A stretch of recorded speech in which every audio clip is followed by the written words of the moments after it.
Okay, welcome back to the CV Brothers podcast. This is part 2 of my remake of Buffy the Vampire Slayer in a 3-part movie trilogy. This is the second part of the first movie, and we'll be completing that this time. Then we will later get to the 2 sequels and finish it out.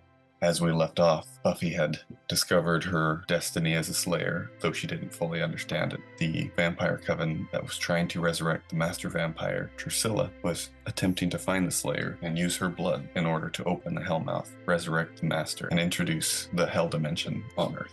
Back at school the next day, Buffy seeks to avoid Xander and Willow all the day long. She doesn't want us to be seen interacting with them again. She also similarly avoids Giles and Jenny. After school, Buffy starts to train with Giles. She's not very keen on combat, but finds it comes to her naturally, more so than it ever has before, due to the awakening of the power of the Slayer inside her. While she trains and learns how to be a Slayer, Xander, Willow, and Jenny research and try to find out a way to stop the opening of the Hellmouth and prevent the Master from coming back. Willow particularly is studying more and more on the skills of becoming a witch. Buffy learns the weight and responsibility that comes with the role of the Slayer, including the toll that is paid usually in the premature death of the Slayer, and gets very hesitant to continue. But she sticks around to keep making passes at Angel, but he gets increasingly more and more short and impatient with her. One evening after training, Buffy goes to cheer at a basketball game. She's very anxious to perform, as her role on the team hangs by a thread. She is late and harassed by Cordelia and Harmony. Buffy knows Harmony is turned into a vampire. She can sense it with her Slayer intuition, but she can't do anything when around all of the others. During the halftime, Buffy sees Harmony following Cordelia into the locker room and has a sense that she knows that Harmony is going to attack and kill Cordelia. She follows them in and finds them just before Harmony attacks. Buffy springs into action, pushes Cordelia out of the way, which knocks her into a wall and unconscious. Harmony knows who Buffy is, namely the Slayer, and runs. As she goes, she taunts Buffy, saying that she hasn't seen Buffy's parents in a while and will pay them a visit. Buffy chases after, worried for her parents. She sees Xander and Willow on her way out and tells them to get the others to get help.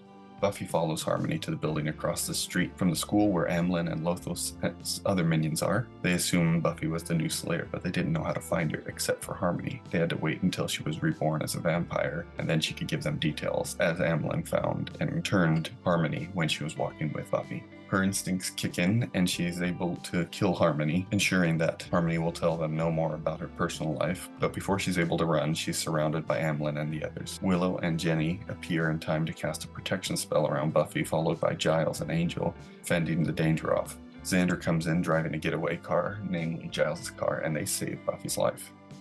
Willow continues reading the Watcher's Journal, trying to find a way to permanently seal the Hellmouth. She reads about a spell to revive the soul of a vampire. When a person is turned into a vampire, their soul is lost and a demon takes up residence in their body, having all the past lives' memory. Willow wonders if they could do that for all vampires, or at least the Master, and asks Jenny about this. If they could give Drusilla her soul back, that way she won't want to fight and they don't have to defeat evil, they could just turn them to their side. Jenny explains that spell was lost a century ago after a retribution of the Master on the Watcher's Witches' Coven. Buffy starts to change as she trains and spends time with the Scooby Gang, whom she is very thankful came and saved her from Harmony. She starts to open up to Willow and Xander. Willow sees that there is more to her, understanding her tense home life, and reluctantly starts to be more supportive. Buffy learns of the bad home life Xander has, a drunk father suffering from PTSD from military service, as well as Willow, who lives with a neglectful single mother who is too busy with academia, who never wanted children, and doesn't bother to parent or show much affection to Willow. She hardly sees her mother. Buffy's life becomes harder and harder. Cordelia gets her kicked off the cheer squad due to her tardiness and weird behavior. Her schooling gets harder, as she's always busy. She risks her life every night with the others. At home, things are starting to calm down a bit with her parents, but only because her father starts coming home later and later, taking work trips more and more frequently. But this allows Buffy's mom to realize that her grades are bad, that she's kicked off the cheer squad, and starts to get on top of her with this. To top that all off, she keeps on having frightening nightmares of the Hellmouth, of the Master, and of her own demise. Willow sees that Buffy is struggling with homework, as well as other things, and offers to help, knowing that she could at least do this. Willow and Buffy go to Buffy's place, where they get caught up on homework. On the way in, Buffy senses something and finds Angel is watching from the shadows. Giles has him keeping an eye on Buffy's parents. Buffy appreciates this and tries flirting with him again, but he's not having it. Before they go in, Cordelia and the others drive by, laughing at Buffy and Willow, the new besties. Angel continues to watch that night. Lothos, Amlin, and the whole coven corner him. They want him out of the way so they can get to the Slayer. Buffy comes out bringing his jacket that he forgot. She tries to run to his defense, then realizes she needs to defend herself, and then realizes they are totally outnumbered. Lothos gloats about getting the Slayer and revenge at the same time, revealing that Angel is a vampire. Willow casts a spell that repels the vampires and allows Buffy and Angel enough time to get inside where the vampires cannot go. Vampires cannot enter a home without an invitation. Here we'll get Angel's history as a vampire, turned by the Master, who became one of the most ruthless vampires that ever lived. His soul was returned by the Watchers' witch coven, but then they were mostly slaughtered by the Master and her minions, Lothos and Spike. 100 years before, the Master attempted to open the Hellmouth and invade the world with the forces of darkness. She was assisted by a wicked man seeking to ascend to a dark god. However, the last Slayer, Kendra, alongside with the Watchers, the remaining members of the Light Coven of Witches, and Angel himself, stopped Drusilla and trapped her in the dimension. The Slayer sealed the opening of the portal with her own life, her blood, which also cut off the resurrection cycle of Slayers from the world. In the wake of this, the Watchers buried the site. Later, a town was commissioned and built by Richard Wilkins I. They come to a point where they discover the secret that the Master is about to be freed and the Hellmouth opened, all through the blood and death of Buffy. This is the vision she's been having, and is confirmed by Jenny and Giles in their research. A heated debate about what to do goes on between Angel, Jenny, and Giles, but is overheard by Buffy. This clenches it, and Buffy utterly refuses to help. Later, the Scooby Gang is attacked. Xander, Giles, and Jenny are captured while protecting Buffy, who runs away, and are taken away as bait to lure her back. Angel is busy keeping watch on Buffy's parents while Willow uses a protection charm to prevent her and Buffy from dying. Buffy tries to flee town, but Angel and Willow catch up to her to stop her. Buffy doesn't care about this great cosmic war, she just doesn't want to die. She thought learning what she was learning would help, but that seemed to have made her more of a target. She's willing to take the bus out of town, even abandoning her parents. Angel could speak of the tense relationship that he had with his father in life. When he was turned, he went back and killed his father and his sister. He'd give anything to go back and see them again. Willow will speak to the person she learned Buffy was behind that mean girl facade. They appeal to her this way and point out that all the others put their lives on the line for her. Buffy realizes the crew has become like a family to her. She chooses to accept her destiny as the Slayer. Buffy, Willow, and Angel will go into the tunnel. Willow will use her magic to distract the vampires and protect the three of them, but this is very elementary magic.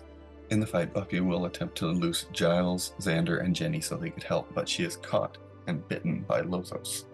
Charged with her blood, Lothos touches the Hellmouth, and the portal begins to open. Hamlin runs Angel through with a sword, though it's not in the heart. He wishes not to kill Angel, but to keep him alive so that when the Master Drusilla comes, she can punish him through all means of torture, particularly feasting upon all of his friends. But Giles dusts Amlin while he's distracted, gloating. Angel and Xander help Buffy up. When she sees the Hellmouth open, all the memories of the last Slayer, Kendrick, come to her. She grabs the sword from Angel, still wet with his blood, and stabs Lothos in the heart. He is turned to stone, closing the Hellmouth and causing an earthquake. They escape the tunnel, some of it's collapsing, and go to the dance above and across the street of the school, which is resumed because earthquakes happen in California and the students aren't really worried about it. They just want to dance. One note I forgot to add is that Doyle was freed during the final battle, and that he escaped with the others and joined up with the rest of the Scooby Gang at the dance that night. While they are having their celebratory party, Mayor Wilkins investigates the slumbering Hellmouth, foiled again. He has lived for over 100 years due to the dark pacts that he has made, taking the role of his own son and then his grandson, Mayor Richard Wilkins the first, the second, and then the third. He can wait longer to ensure that his plans go through. But before he leaves, he finds Drusilla. She managed to get out before Lothos was killed and turned to stone. She is weak and a shell of her former self, but she is ready to start working to resume their plans to open the Hellmouth, to help Mayor Wilkins ascend, and to feast upon the Slayer and all of her friends. And that's essentially how I would do the first movie in a trilogy of movies based on the Buffy mythos. Please tell me what you thought of that. Give us a like, comment, and remember to subscribe. We'll do the second and third movies here later on, but we will resume with some of the other remakes that we are doing that we haven't completed yet. Have a great night.